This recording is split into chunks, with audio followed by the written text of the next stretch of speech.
Jack the Ripper, London's popular apparition chronic executioner. London, 1888. A puzzling figure torment the backstreets of Whitechapel. In time, his violations would become something of legend, yet for the present, he is just known as Jack the Ripper. His casualties never thought such a beast could be genuine. His affinity for savagery and unquenchable bloodlust is such that something Britain will most likely never see again previously. In this article, we will take a gander at the Ripper's casualties, the letters he shipped off police and the various suspects who have sprung up throughout the long term. Here's beginning and end. You really want to be familiar with Jack the Ripper. Jack the Ripper's casualties. Jack the Ripper was authoritatively simply at any point thought to be liable for 5 killings all through Whitechapel in 1888, the casualties of which were all sex laborers. Considering that wrongdoing against ladies was genuinely wild during this time, comparable killings happened. However, many were not ascribed to Jack because of various philosophies.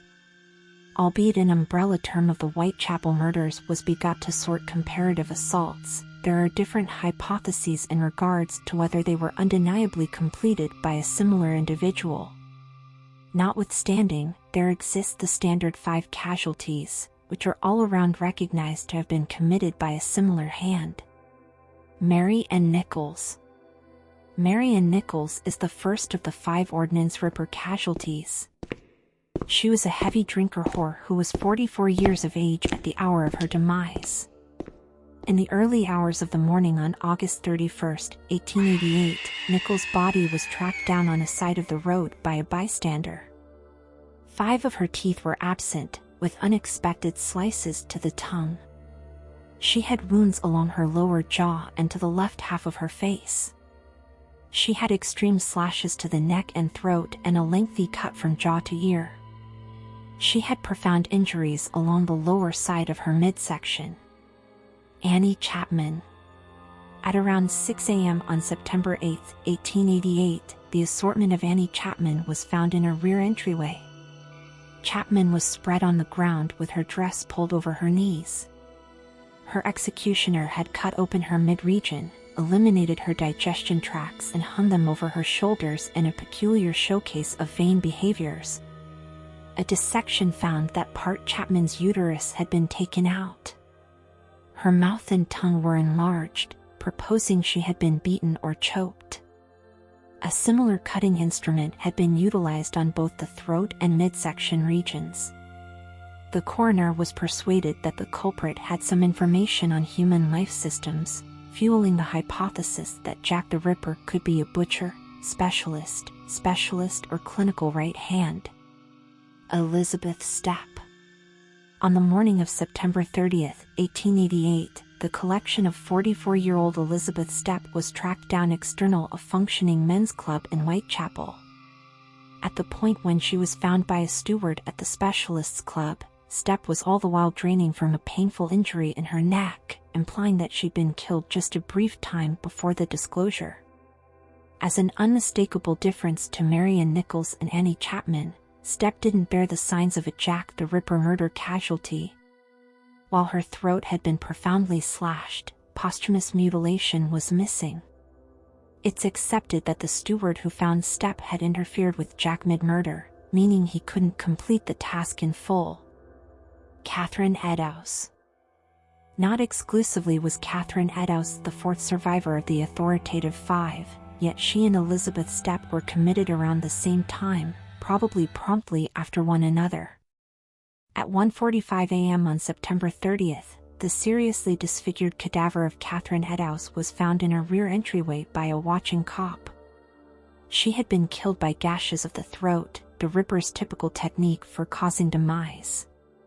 Like Annie Chapman, Eddowes' digestion tracts had been eliminated and hung across her shoulders.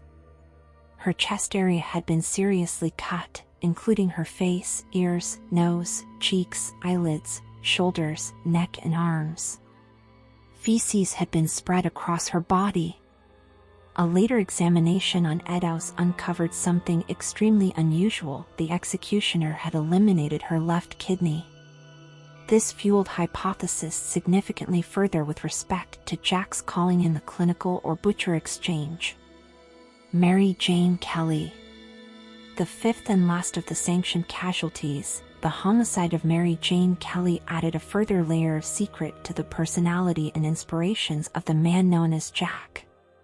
At the hour of her homicide, Kelly was just 24 years old, pregnant, unverified, and by many records, a delightful lady. She was a whore by calling, and at the hour of her passing, she was living in destitution. On the morning of November 9, 1888, Kelly was found dead in her condo by her property manager's aide. She had been mistreated to the point of being unrecognizable, experiencing outrageous mutilations, distortions and cuts which are viewed as over the top even by the present norms. Kelly's homicide denoted whenever the Ripper first had killed in private, which might make sense of why he crushed her to such outrageous lengths. Different hypotheses expressed that Kelly and the Ripper were familiar in some way and that this was an individual assault. Jack the Ripper letters. During the harvest time of 1888, an expected 1,000 letters were gotten by both the London Metropolitan Police and press with respect to data, subtleties and counsel on the Jack the Ripper case. Notwithstanding, the greater part were viewed as phony. In any case, there were 3 letters specifically viewed as composed by the certifiable killer. The Dear Supervisor's letter. First viewed as a fabrication, the Dear Manager's letter was sent on September 27, 1888 to the Focal News Organization in London and consequently sent to Scotland Yard. Do you assume you know a chronic executioner? Look at these 11 normal qualities of a chronic executioner and find out. The message was written in red ink and keeping in mind that the penmanship was generally skilled, contained numerous spelling and accentuation mistakes. It was gotten only 3 days before the twofold homicide. The message suggested cutting the woman's ears off, which was of significant importance. 3 days after the letter was gotten, the body of Catherine Eddowes was found to have one of her ear cartilage cut off. The Sassy Jack postcard. The day after the twofold homicide on October 1, 1888, the press got further correspondence from somebody alluding to themselves as the killer. This time it was on a postcard, which was not just written in a similar red ink with a similar penmanship as the Dear Manager letter, yet in addition seemed to have specks of blood on it. Number 1 screeched a little yet couldn't polish straight off, being a reference to the way that he was intruded on during Stepp's homicide, meaning he couldn't damage her to his planned degree. The From Damnation letter. Gotten by George Lusk of the Mile End Cautiousness Panel, the From Damnation is vital as a result of its secret as well as due to what came connected with it. Alongside the letter was a little package containing Catherine Eddowes' missing kidney. The connection of the kidney was practically indisputable confirmation that the From Damnation letter was composed by the certifiable killer. Tests on the kidney affirmed that it was of human beginning and from the left half of a female.